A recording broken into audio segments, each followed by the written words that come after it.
Necə edək ki, insanlarımız, biz özümüz, hamımız yazılan hüquq qaydalara və yazılmayan əxlaqi qaydalara riayət edək? Bax, əsas sual odur. Cavab, bu qaydalar dayanmadan təbliğ olmalıdır, danışılmalıdır. Dayanmadan hər gün, necə? Yorucu formada xeyir, təhqir edici formada xeyir. Mən Azərbaycanın ziyalısıyam, dururam, deyirəm, Azərbaycan xalqının 99% ağlı zəifdir.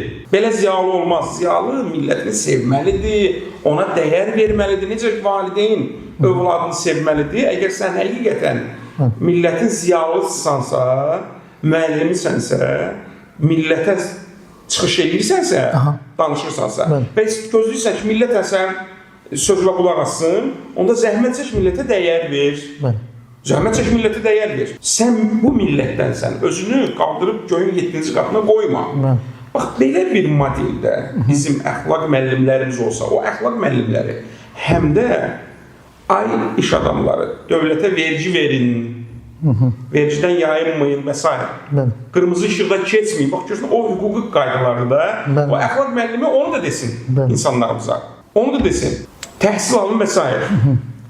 O olsa dayanmadan radioda, televizorda, sosial şəbəkələrdə mən 100% əmin edirəm sizi ki, o cür halların yavaş-yavaş tədricən qarşısı alınacaq. Əgər Avropada elə bir şeylər yoxdursa, orada da var.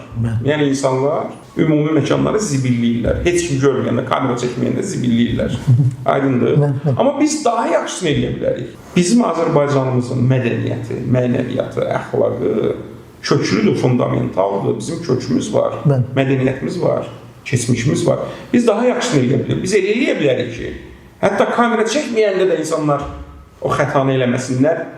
Dediyim kimi, asan formada, cazibəli formada, dayanmadan millətini sevən ziyalılar bunları hər gün danışmalıdır, özdə təbəssümlə danışmalıdır.